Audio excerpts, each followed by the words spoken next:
every Maine business adds value to our state. Diversity adds strength and beauty to our communities. We each have different journeys with a common goal: to prosper and contribute to a vibrant, thriving future in Maine, all to help strengthen the economy.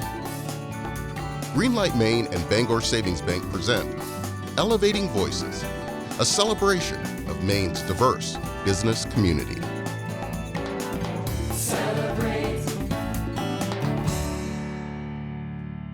Biddeford is one of the oldest cities in New England, settled in the mid-1600s. But if you've been here lately, it's hard not to notice all that's new. It's got a bustling downtown with new retail stores, upscale housing, and art studios. That's where we met up with artist Kifah Abdulla, who is contributing to the rapid growth and culture of this community. So it's really bustling here, and so many businesses are opening up. Oh, this time, yes, exactly. So many businesses like return back to open, and I think even you see that in the people's faces, you know, this time, because we said it was a big challenge for everybody's, but this time, yes. If you look at that spot, you know, this garden, this space here, we used to do art in the summer days, nice. workshops with in the communities. Yeah, with the schools. Yeah. Will they bring that back, you think? Yeah, exactly. Oh, good. Yeah, everything will be back. Yeah. Jessica Muse is the executive director of Engine, a nonprofit arts and culture association with the mission to connect and inspire the community through art, design, and education. We really consider this to be a co-creative hub for creative entrepreneurship. So we have a combination of affordable workspace for artists and makers, and we also have shared resources to help them thrive. So now I'm standing in our makerspace, and we provide a variety of shared tools that might be prohibitive for someone on their own to afford or maintain. So in addition to that, you know, helping lower the cost of starting new creative businesses and enterprises here in Maine, I think the community aspect of bringing people together around art and culture in the same space is really important. Yeah, it's the greatest art community in Biddeford. How many artists? I think we have almost 10 here in this building. Yeah. So many things is happening now in Biddeford, and it's like the renovations everywhere. You know, the good example, the mills. If you go from outside, you know, mills, but from inside, so wonderful. You see that restaurants, shops, studios, so many things. Kifah, as an artist, we're really lucky to have him be a part of this vibrant community. And his immigrant story and his connection to all the generations and families that we work with. We know that art can be inspiring, especially when we're able to connect with our families. And Kifah's work tells that story of his heritage and invites our community to share their stories. When did you first start with your artwork? The first time I started when I was very young, in elementary school. I was in the 4th grade, and then the art class, and then the teacher just like stood next to me and said, "You are an artist." And from that time, it just like a spark in my head, and I found that someone interested or just like a great encouragement. And I worked in the middle school with the art teacher the first time on a mural. So this is why I like large scale painting. So I became like a professional and intended to go to the art academy. But I couldn't, because I was an activist against that dictatorial regime. So you knew from an early age that you were an artist and you were meant to do that. What happened when you became an activist? Did you take a different path and do something else? I used art. You know that this was my, I say like my strong language, because it is difficult, you know, that to live in a dictatorial regime is different than here. You don't have a right to say no. So I didn't believe in their ideology or anything else. So I used my art. Yeah, and my art put me in a big problem with the regime that time. Yeah. Yeah, so if you don't mind sharing that, you were a prisoner of war for 8 years? Yes, for over 8 years, honestly. You know, like when I finished school, I became a biologist. I studied like in the College of Science. And then a big war started. But that place, you know, for boys, they must go to the compulsory military service. So I refused at first because I don't believe in war. So I was an activist for peace and for human rights. So I found myself in a very difficult situations. So then I went to the war. I went to the military service, honestly, compulsory military service, and then they sent me to the war. The war that happened in the Middle East between two countries, it was the biggest war, the longest war, honestly, after the World War II. Yeah. Iran and Iraq. Iran and Iraq, and I spent over 8 years in the prison. So you lived in that prison for 8 years. Can you tell us what that was like? It's not just one prison, like it's different prisons, maybe 4. And the second was, there was a prison with no windows. So it was like a stadium. Yeah, and it's a play yard for, I think, basketball or, volleyball. Yeah, it was with no windows. So I was dreaming every day, but even my senses, but in my head, the dreams. So maybe that my dreams survived me, just like to dream, to imagine what behind the walls. Yeah. We were thousands of prisoners, yeah. They wanted to destroy us, but it's not like physically and mentally.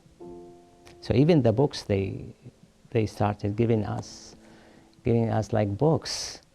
With time, when you read the books, you believe in those books, in the books, and then it becomes that your resources to say this is right, this is wrong. So imagine many of the prisoners with time. We were friends, then we became enemies. So they hate each other for different reasons, for histories. What happened when you got out of prison? We were afraid. We dreamt for over 8 years about freedom, but we were afraid. Sure. Because we don't know. We were just like, we felt like strange. No, we don't know anything else. Everything changed, you know? And that's true, that happened. But then we just like a kind of, it's not a hysteria. We just, we laughed a lot. So we laughed a lot. Because they say to us, go to your home. So I went. My family wasn't there. Yeah, they moved to another place, yeah. And no one recognized me. No one, even my mom. She was in a distance the first time I met her. She was in maybe like in 6-7 meters. And she showed up, and then I was with a group. And then she said, where is he? Yeah, I was very thin, you know, like I lost a lot of weight. You were unrecognizable. I was, but also like everything changed, you know, that, so many things. Tell me about your book, Mountains Without Peaks. Mountains Without Peaks is still about a memoir. Honestly, I started like as a civilian, but also as a soldier, as an activist. And I ended the book with the first time when I moved to a prison of war. So how did you get to Maine? I left the country at that time And I hold another title, a prisoner of war. I survived. Honestly, they wanted to put me in a prison because of my activism. And then I fled the country. And I became a refugee. I started another title, a refugee. I was in Jordan. I spent a long time in Jordan. Then I went to Holland as a refugee. Then from Holland to be here in Portland, Maine. So you felt that it was safer to leave Holland, although you liked it there, to come to Portland. Yeah, I consider the first time to say my home. I didn't say this when I was in Holland because I couldn't feel that. Yeah, I was just like a refugee. But when I moved here, I said, this is my home. So tell us about your life here in Maine. You've built so much. You're an artist, you're a poet, Yeah. you're a teacher. So, because I moved here as a refugee, that was my title at that time. The first time to promote my voice, I was silent all those years. But the beginning, the real beginning was here.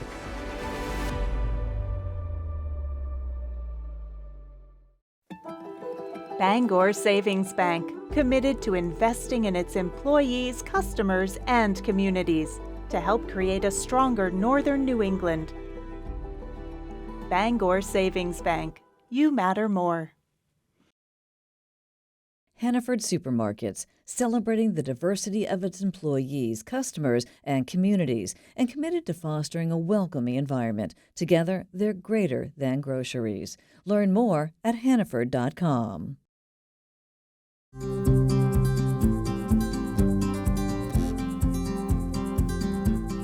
Martins Point Generations Advantage, offering comprehensive Medicare Advantage plans. Information at martinspoint.org.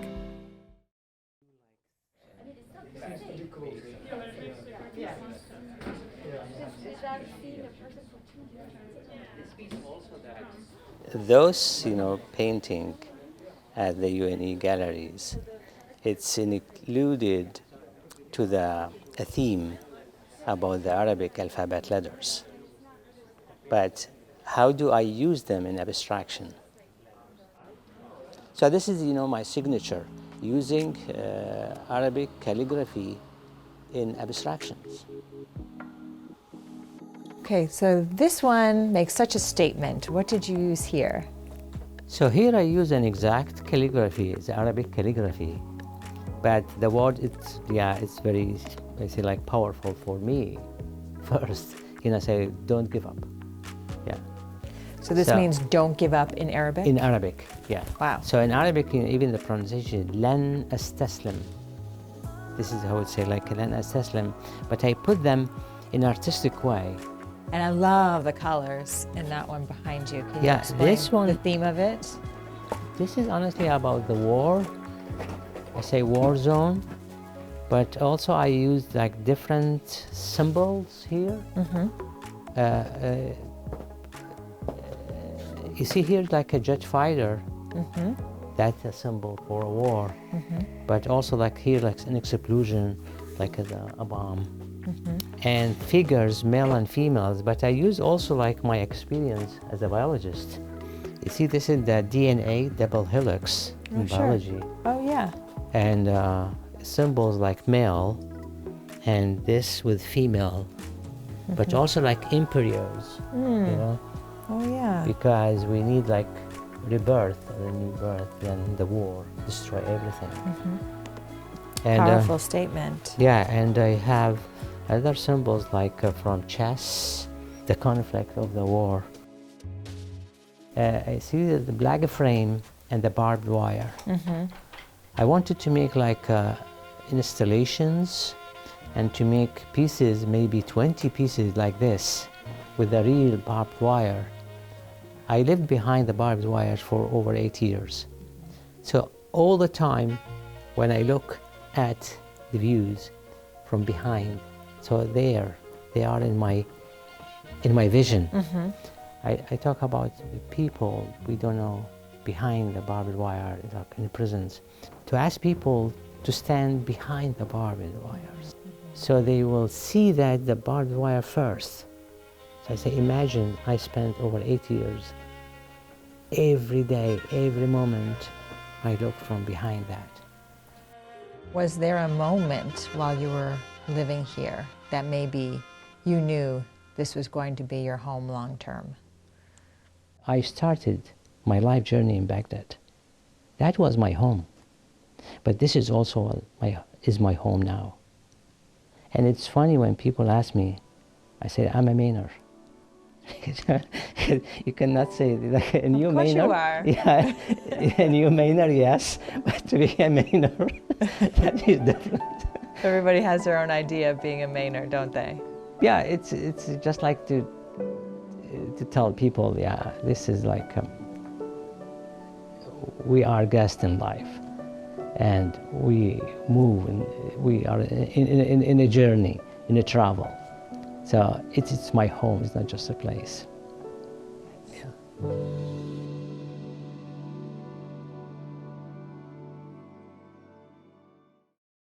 Puritan Medical Products has been manufacturing in Guilford and Pittsfield, Maine for more than a century. They responded quickly to the pandemic, shipping test swabs for people worldwide. Recognized for innovation and focus on the future. Puritan Medical Products. Albin, Randall & Bennett, committed to providing accounting solutions to Greenlight Maine startups, working with businesses and organizations that operate locally and nationally. ARBCPA.com. First Park, a 285-acre business park located in Oakland, Maine, offering fiber internet, 3-phase power, and pre-permitted sites for businesses to start or expand. Details at firstpark.com.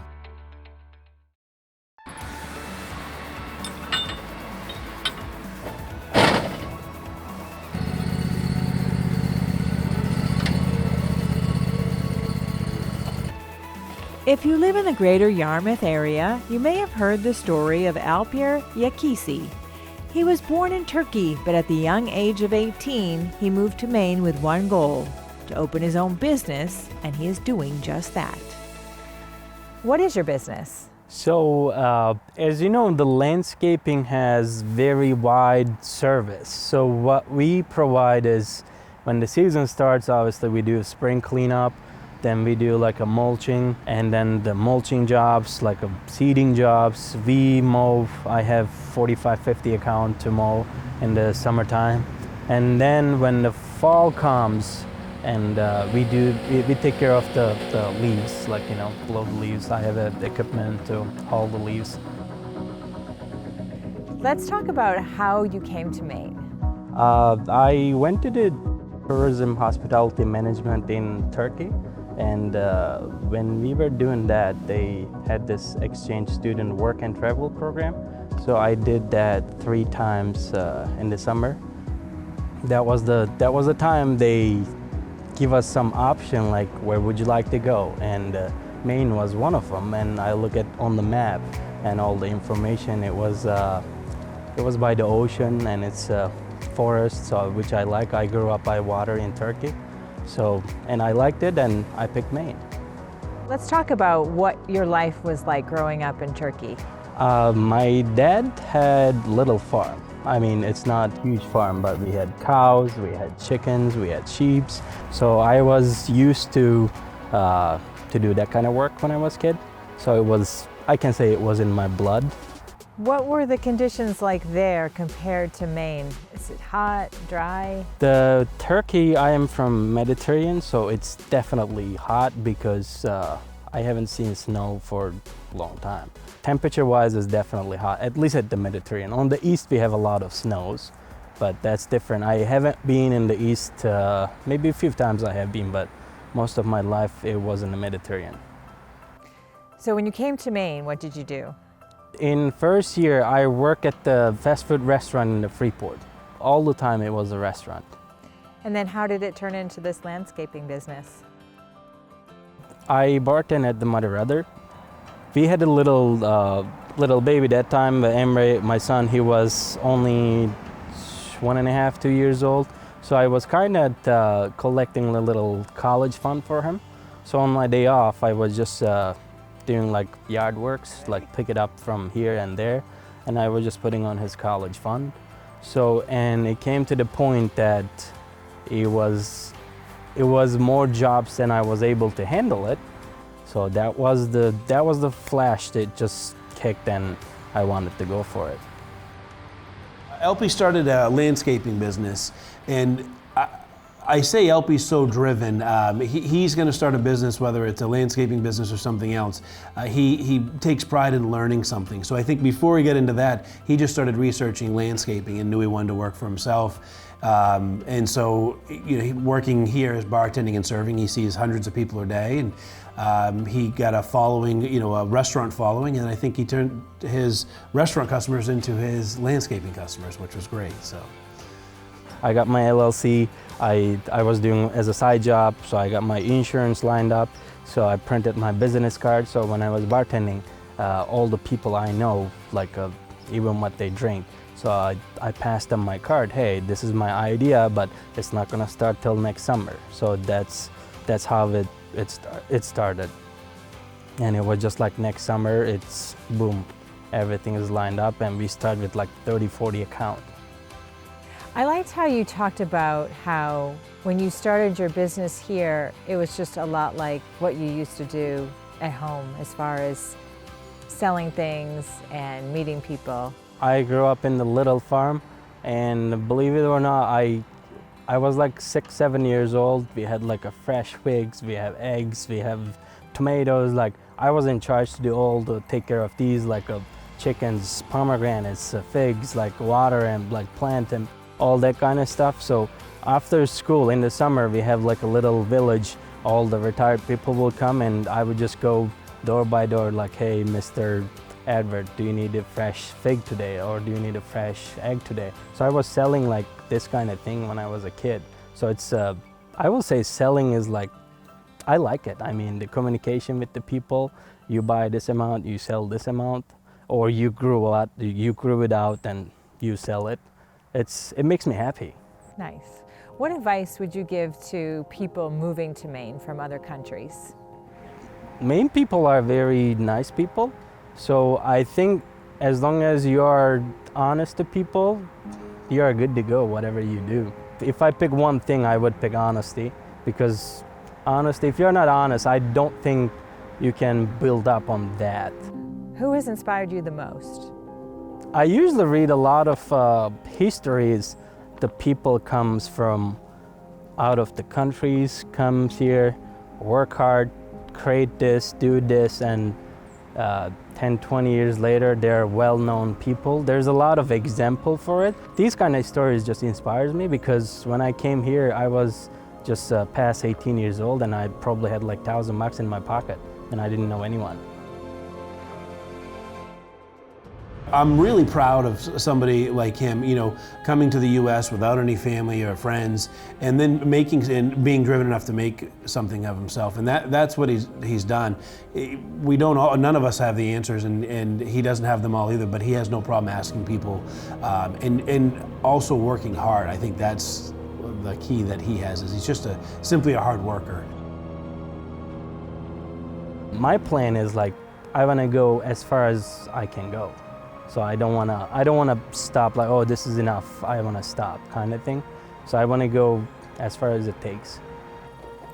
So here we are at the land you just purchased. Alpi, what are your plans? So we just purchased this land this year. It's 2.6 acre, and we would like to build our house next year and just live here, and then keep my equipment here, so we can have a little garden, have some little chickens, and my boy can raise him and play around. It's pretty good space for me, and keep my stores. It takes me to my childhood. I want to have like little chickens, fresh eggs, like garden. I did a little garden last year, but if it's your own property, I'm sure it's different taste. So, and this is the first time we purchased property. For me and my wife, it's the first time. So we are pretty excited for it. It's the first time you will own your own land to build your business on. Yes. Yeah. So you do belong to the Turkish community of Maine. Tell us about that. Yes, we have Turkish friends. Once in a while we come along. We have very special Turkish tea. We drink together. That's why we call it in Turkey, getting a conversation without tea is like watching a sky without stars. So it's kind of, Turkish tea is very special for Turkish people.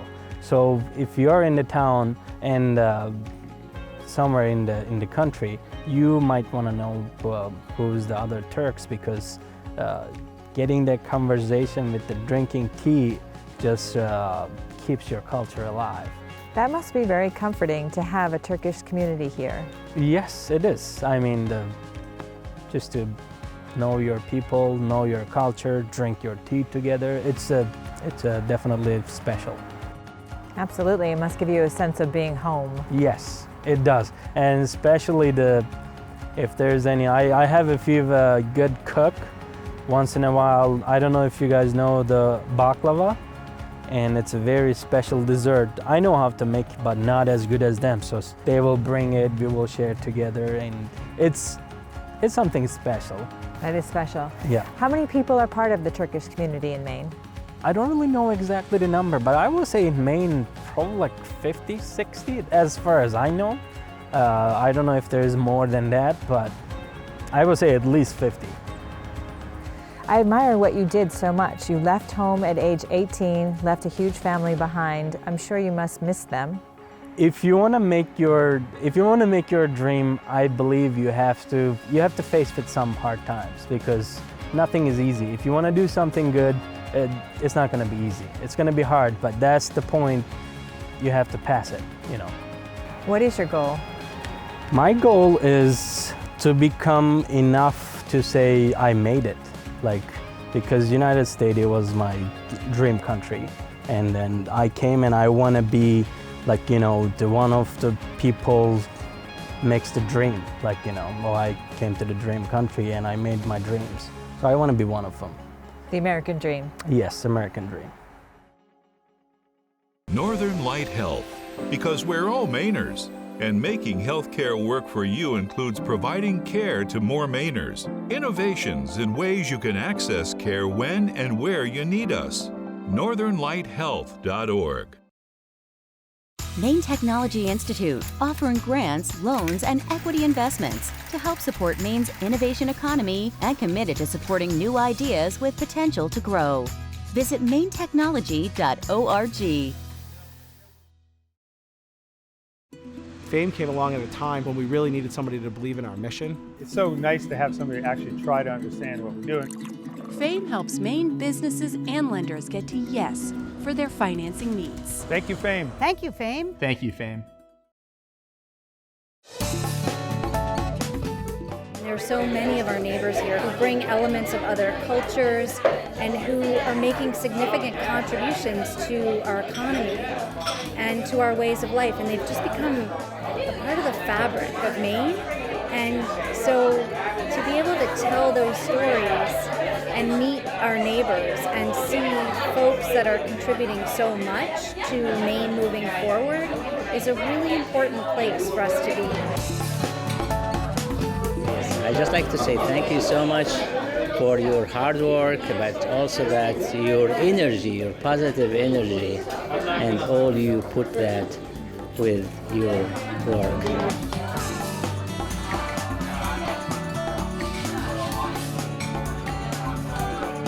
It's been great so far, and I appreciate it for everything. I met with a lot of amazing people, so it's nice to be here.